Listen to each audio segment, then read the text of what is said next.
इस वीडियो में हम लोग वाइट डिस्चार्ज के बारे में जानेंगे, जिसमें महिलाओं के वेजाइना से यानी उनकी यौन से सफ़ेद रंग का या पीले रंग का डिस्चार्ज होता है, जिसको ल्यूकोरिया कहा जाता है। ये क्यों होता है, किन कारणों से होता है, इसके साइन और सिम्टम क्या हैं, इसको ठीक करने के लिए, इसके ट्रीटमेंट के लिए कौन सी मेडिसिन यूज की जाती हैं, इन सब के बारे में विस्तार से जानेंगे। आप पूरी जानकारी के लिए वीडियो में लास्ट तक बने रहिए। तो आइए वीडियो स्टार्ट करते हैं। Leucorrhoea is also known as white discharge. Leucorrhoea को वाइट डिस्चार्ज भी कहा जाता है। It is defined as the condition where a thick and sticky discharge release from the vagina of a women that may be a sign of infection. ये एक ऐसा condition होता है जिसमें थिक और स्टिकी यानी चिपचिपा पदार्थ महिलाओं के वेजाइना से रिलीज होता है। ये कोई अपने आप में बीमारी या डिजीज नहीं होता है, ये एक साइन होता है, मतलब एक तरह से इंगित करता है अदर्स इन्फेक्शन के लिए कि कोई भी इन्फेक्शन हो सकता है अगर वाइट डिस्चार्ज हो रहा है। सच डिस्चार्ज में originate from the vagina, ovaries, fallopian tube और मोस्ट कॉमनली द सर्विक्स। जो ये वाइट डिस्चार्ज होता है कुछ तो ये वहाँ से होता है, जैसे वेजाइना से, ओवरी से, फैलोपियन ट्यूब से या सर्विक्स से। इसमें कोई कमी है सर्विक्स में या वेजाइना में, ओवरीज में, फैलोपियन ट्यूब में, तो यहाँ से ये ओरिजिनेट होता है, यानी यहाँ से ये निकलता है, वाइट डिस्चार्ज होता है। इसके कारण क्या है कि वाइट डिस्चार्ज होता क्या है वो देखते हैं। हार्मोनल डिसबैलेंस, अगर हार्मोनल डिसबैलेंस हो रहा है तो उससे भी ल्यूकोरिया हो सकता है, यानी वाइट डिस्चार्ज हो सकता है। फिज़िकल वीकनेस, अगर फिजिकली कमज़ोर है पेशेंट, यानी उसको एनीमिक है, उसको ब्लड की कमी है, तो ऐसे कंडीशन में भी वाइट डिस्चार्ज होने के चांसेस रहते हैं। ये भी एक कारण है वाइट डिस्चार्ज होने का। इम्प्रॉपर हाइजीन, अगर पर्सनल हाइजीन में कोई कमी है, बराबर साफ़ सफाई नहीं हो पा रहा प्राइवेट पार्ट का, तो वो भी एक कारण है सफ़ेद डिस्चार्ज यानी वाइट डिस्चार्ज होने का। इन्फ्लामेशन ऑफ यूट्रस, अगर बच्चेदानी में इन्फ्लामेशन है तो वो भी एक कारण बन जाता है वाइट डिस्चार्ज का। स्वेलिंग इन यूरिनरी ब्लैडर, अगर यूरिनरी ब्लैडर में सूजन है, यानी मूत्राशय की जो थैली होती है उस, यानी मूत्राशय होती है, एक थैली होती है जिसमें पेशाब रहता है, उसमें अगर कोई सूजन है तो उससे भी वाइट डिस्चार्ज हो सकता है। डिसलोकेशन ऑफ यूट्रस, अगर जो गर्भाशय है वो अपने स्थान से थोड़ा हट जाए तो उस कंडीशन में भी क्या ये वाइट डिस्चार्ज हो सकता है, तो ये भी एक कारण है वाइट डिस्चार्ज का।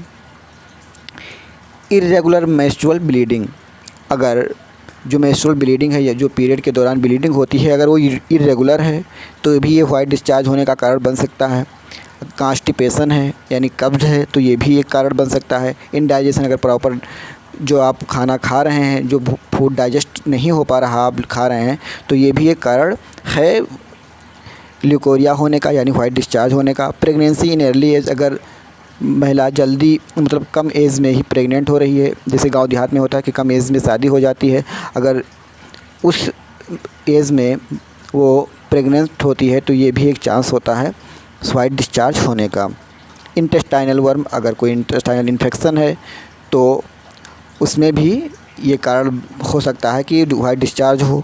स्ट्रेस एंड टेंशन, अगर कोई स्ट्रेस ले रहा है, कोई टेंशन है किसी तरह से पेशेंट को, तो वो भी एक कारण है वाइट डिस्चार्ज होने का। सेक्सुअली ट्रांसमिटेड डिजीज, अगर कोई सेक्सुअल ट्रांसमिटेड डिजीज है तो वो भी एक कारण है ल्यूकोरिया होने का। Fungal infection in vaginal tract, अगर वेजाइनल ट्रैक्ट में कोई फंगल इन्फेक्शंस है तो वो भी एक कारण है ल्यूकोरिया होने का यानी वाइट डिस्चार्ज होने का। साइन और सिम्टम देखते हैं कि ल्यूकोरिया के कौन से साइन और सिम्टम हैं, किन कारणों से वाइट डिस्चार्ज, कौन से कारण देखने को मिलते हैं वाइट डिस्चार्ज होता है। तो white curdy Elvis original discharge and some time foul smelling vaginal discharge, इसमें सफ़ेद रंग का गाढ़ा सा या येलो कलर का डिस्चार्ज होता है, जिससे कभी कभी क्या होता है वेजाइना से डिस्चार्ज होता है, जिसमें कभी कभी बदबू भी आती है, तो ये इसका साइन और सिम्टम है। एब्डोमिनल पेन एंड क्रैम्प, पेट में दर्द होगा, मरोड़ होगी यानी ऐंठन होगा पेट में, ये इसके साइन और सिम्टम है। Etching and burning sensation in vagina, vagina में खुजली हो सकती है, जलन हो सकती है, ऐसा महसूस होगा कि वेजाइना में जलन हो रही है, खुजली हो रही है, तो ये भी एक साइन और सिम्टम है। पेन व्हाइल पासिंग यूरिन, जब पेशाब करेंगे यानी जब यूरिन पास होगा तो उसमें जलन होगा, दर्द होगा, तो ये भी एक साइन और सिम्टम है। Pain during or after sex, sex से पहले, सेक्स के दौरान, सेक्स के बाद में दर्द भी रहेगा, तो ये भी साइन और सिम्टम है। वीकनेस, लेथेर्जी, हेडेक एंड वर्टिगो, कमज़ोरी हो सकती है, सुस्ती आ सकती है, हेडेक हो रहेगा, चक्कर आने। इससे क्या होता है कि ल्यूकोरिया को हमने भी काज में देखा कि ये अगर पेशेंट फिज़िकली वीक है, एनीमिक है, तो उस कंडीशन में भी ल्यूकोरिया हो सकता है। तो ये भी अगर उस चक्कर आना, ये सब इसके साइन और सिम्टम में शामिल हैं।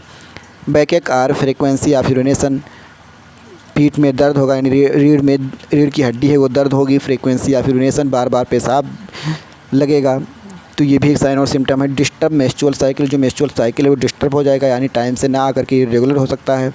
तो ये कुछ साइन और सिम्टम हैं व्हाइट डिस्चार्ज के।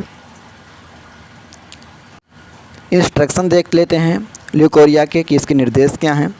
It is a curable disease and therefore one should find out the root of causes of disease and start treating it. ये एक क्यूरेबल डिजीज़ है, जो ल्यूकोरिया है क्यूरेबल डिजीज़ है, इसलिए इसके जो मूल कारण हैं कि किन कारणों से वाइट डिस्चार्ज हो रहा है उसको फाइंड आउट करके, उसके बारे में पता लगा करके फिर इसका जो ट्रीटमेंट है वो मेडिकल ट्रीटमेंट स्टार्ट करना चाहिए। Maintain personal hygiene, clean always vaginal area because due to sit with urinary bladder white discharge gets promoted. जो पर्सनल हाइजीन है उसको प्रॉपर रखना चाहिए, क्योंकि उसको मेंटेन रखना चाहिए। जो वेजाइनल एरिया है उसको अच्छे से क्लीन करना चाहिए हमेशा, क्योंकि जो यूरिनरी ब्लैडर के साथ में गंदगी होती है उसके कारण ही वाइट डिस्चार्ज को बढ़ावा मिलता है। तो इसलिए ज़रूरी ये है कि जो पर्सनल हाइजीन है उसको मेंटेन रखा जाए। The patient should exercise and advise open year morning and evening walk. Patient को एक्सरसाइज करने के लिए बताना चाहिए कि वो एक्सरसाइज करे, और वो खुली हवा में सुबह और शाम में उसको टहलने की सलाह देनी चाहिए, उसको एडवाइज करना चाहिए कि वो एक्सरसाइज करे और उस खुली हवा में सुबह और शाम वॉक करे। If patient any constipation should be quick to remove constipation. अगर पेशेंट को कॉन्स्टिपेशन है तो उसको तुरंत दूर करना चाहिए, ताकि उस कॉन्स्टिपेशन भी एक वाइट डिस्चार्ज होने का कारण है। तो जल्दी से जल्दी हो सके जितना जल्दी कॉन्स्टिपेशन को दूर करने का प्रयास करना चाहिए। अब ट्रीटमेंट देखते हैं। इसमें एक टैबलेट है LSIN-OZ, जिसमें लीवोफ्लक्सासिन एंड ओरेंडाजोल होता है। तो इसको सुबह शाम यानी दिन में 2 बार खाने के बाद फॉर 1 वीक, 1 हफ्ते तक लेना चाहिए।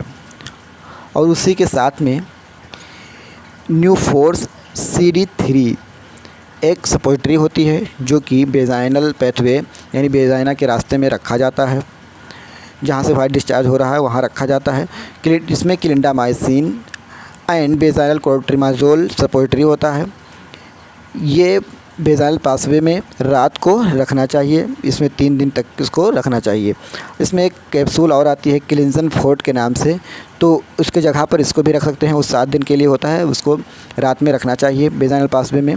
क्लिंजन forte capsule vaginal passway for 7 days. अगर क्लिंजन फोर्ट कैप्सूल का यूज़ कर रहे हैं तो उसको 7 दिन तक, उसमें 7 कैप्सूल होता है तो उसको 7 दिन वेजाइनल पासवे में रखना होता है। तो ये आप रख सकते हैं। और एंटी एसिड के तौर पे पेंटाप की टेबलेट दिन में 1 बार मतलब खाली पेट देनी चाहिए, या कोई और भी एंटी एसिड ले सकते हैं, जैसे कि एस्रा 20 आती है जिसमें रेविपेराजोल होता है 20 mg, तो उसको ले सकते हैं। और नोट देखते हैं, if leucorrhoea due to Trichomonas infection. अगर ल्यूकोरिया ट्राइकोमोनास इन्फेक्शन की वजह से है तो ऐसे कंडीशन में क्या करना चाहिए। The patient's husband may also take the above medicine and Clints vaginal capsule must be place ओल्डिड बिजेल clotrimazole locally apply and penis. क्योंकि जो ये ट्राइकोमोनास है एक सेक्सुअली ट्रांसमिटेड डिजीज़ है। अगर ये कंडीशन है तो ऐसे में पेशेंट का जो हस्बैंड है उसको चाहिए कि जो ऊपर अपने दवाएं बताई, इसमें SIN-OZ है, LSIN-OZ, जिसमें लीवोफ्लक्सासिन और ओरेंडाजोल है, तो और ये मतलब एंटी एसिड के बारे में मैंने बताया, तो वो दवाई चाहिए कि उसका हस्बैंड भी ले। और जैसे महिलाओं के लिए क्लिंटस वेजाइनल कैप्सूल के बारे में बताया, क्लिंजन फोर्ट कैप्सूल के बारे में बताया, न्यूफोर्ट CD3 के बारे में बताया। तो उसके जगह पर, क्योंकि वो वेजाइना के पेट में रखा जाता है, तो उसके स्थान पे उसको ना लेकर के ओल्डिड बेजल जिसमें क्लोट्रिमाजोल होता है उसको अपने पेनिस पे अप्लाई करना चाहिए, यानी उसको पेनिस के सर पे लगाना चाहिए।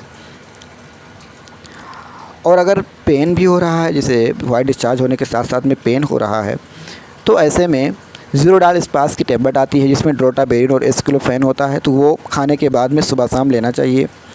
और अगर पेशेंट को, जिसे मैंने हम कारण में बताया कि अगर पेशेंट एनीमिक है या फिजिकल वीकनेस है उसको, तो भी ल्यूकोरिया हो सकता है। अगर आपको लगे कि पेशेंट एनीमिक है, उसको ब्लड की कमी है, तो ऐसे कंडीशन में कैप्सूल आती है डेक्सोरेंज की, उसको दिन में एक बार आफ्टर मील खाने से पहले देना चाहिए। अगर वो नहीं दे रहे हैं तो सिरप भी आता है, ये थोड़ा गलत हो गया है, इसको खाने के आफ्टर मील, सही लिखा हुआ आफ्टर मील, यानी खाने के बाद देना चाहिए जो डेक्सोरेंज के कैप्सूल है दिन में एक बार। अगर वो नहीं दे रहे हैं तो उसके जगह पे सिरप भी डेक्सोरेंज आता है, तो उसको 20 ml यानी 20 ml दिन में 2 बार खाने के बाद में देना चाहिए।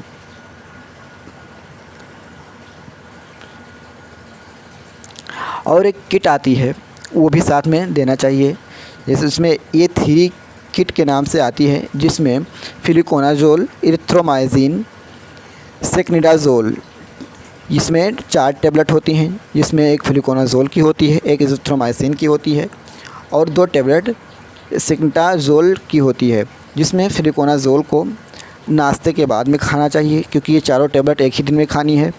तो क्या करें कि जो फ्लुकोनाजोल की टैबलेट है उसको ब्रेकफास्ट के बाद में खा लें। उसके बाद में जो कैप्सूल है 500 mg का, उसको खाने के बाद में खाएं। फिर रात को खाना खाने के बाद में सेक्निडाजोल की जो टैबलेट जो है उसको खानी चाहिए। नोट देखते हैं, in this way a day 4 tablet kit is to be taken if necessary. The A3 kit can be offered for 4 week per week.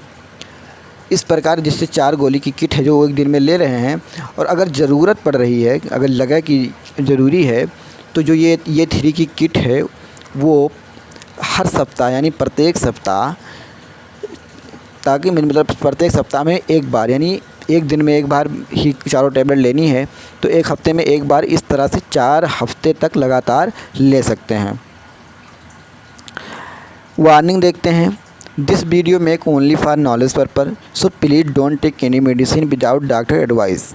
ये जो मेडिसिन है या ये जो वीडियो बनाया गया है, ये वीडियो केवल नॉलेज पर्पस के लिए बनाया गया है। तो कोई भी मेडिसिन आप बिना डॉक्टर के एडवाइस के ना लें, क्योंकि वो आपके लिए घातक सिद्ध हो सकता है। तो इस वीडियो में इतना ही, अब मिलते हैं अगले वीडियो में। अगर वीडियो पसंद आया हो तो वीडियो को लाइक कीजिए, और अगर आप चैनल पर नए हैं तो चैनल को सब्सक्राइब कीजिए।